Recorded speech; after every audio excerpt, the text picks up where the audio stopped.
guys, Veronica here. So I just wanted to talk to you for a minute about seed starting because I'm getting a lot of questions about that, and I think that it's a good thing to cover before we start getting into a lot more of the what to do in spring and starting your seeds and dealing with baby plants and whatnot. Getting those seeds actually in soil and started. We've talked about screening compost to start seeds. We haven't really talked about how to create the optimal environment to start seeds. So a lot of you are probably going to nurseries at some point in the near future if you haven't already. You might even be buying things like these humidity dome lids, which these are fine and great, but they're going to set you back a couple bucks a piece. I don't know that everyone has a spot on a windowsill or in their house somewhere to set a tray this size, because it does. It literally fits over all of the size trays that I have behind me here. One of the things that I try to keep in mind while working with new gardeners is how much space you have to start seeds, and a lot of people only have windowsills. So I just wanted to talk a little bit about the way that I kind of upcycle or recycle materials to create these humid environments for you to start seeds in. One of the things I love are these takeout containers.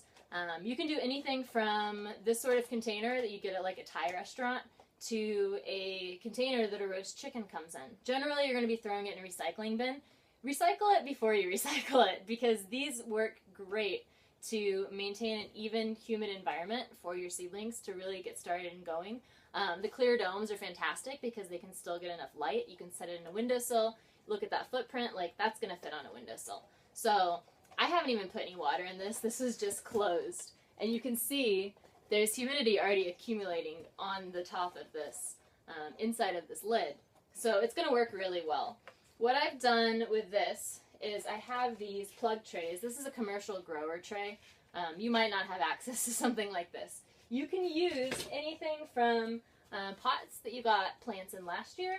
You can use like cut apart 6-packs or larger propagation trays. You can use Dixie cups, maybe the sauce cups that came with your Thai food. Wash those out and reuse them. But I like to put, rather than cutting holes in the bottom of this tray and planting directly in it, I like to put something to plant the seedlings inside of, so that I can take them out easily and use this tray again. I can water it on the windowsill. It doesn't get my windowsill all wet. And you'll see I have this one already filled. So you just fill all of those little seed holes with some soil, with some screen potting soil, or seed starting soil if you already have bought it in a bag. And then you put your seeds in there. These containers make it completely foolproof.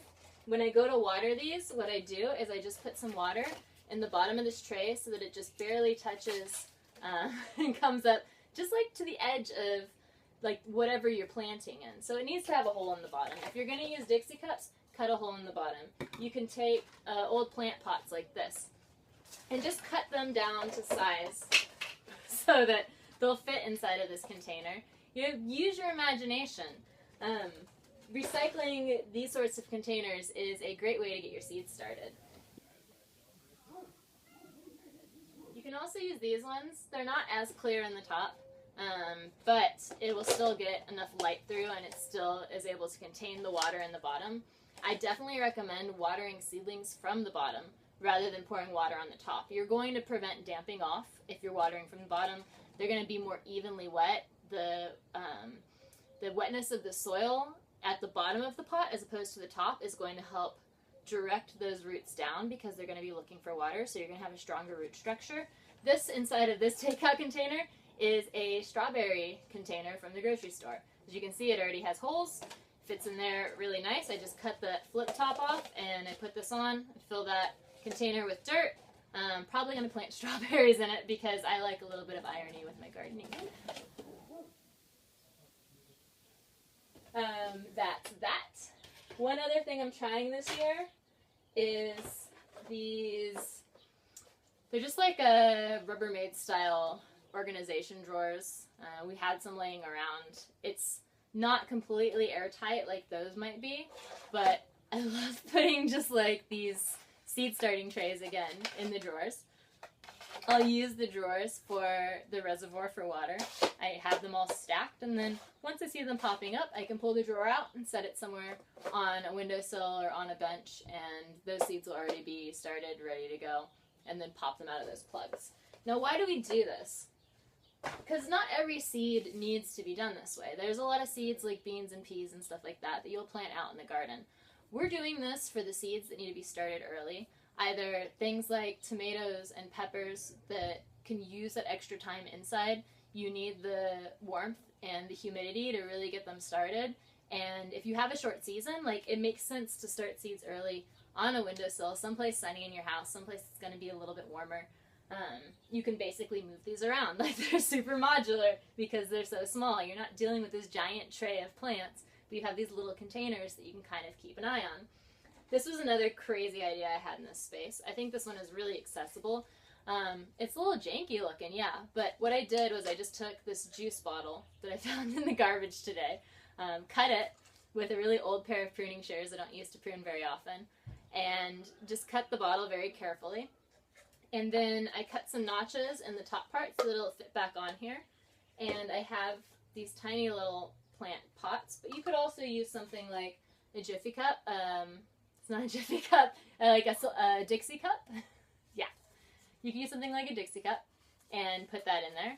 And then you just put the humidity dome part right back on. Again, you have this bottom part as a reservoir. Punch some holes in that cup, put your soil in, plant your seed, and it's good to go. Like, you have a all-in-one greenhouse that's basically free, that's basically garbage, that basically can go in on any windowsill or sunny corner that you have in your house, and you're going to have a much stronger seedling.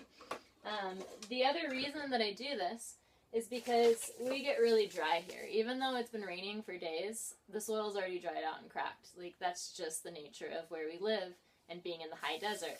When you're dealing with seeds like starting strawberries, what are the other ones I'm doing in these? Oh, so there's some herbs. This hyssop, this dragon balm. Like, I'm very excited about some of these, but so many of them say, you know, keep moist, surface sow, don't cover, and so it's like, how are you going to get that seed to germinate?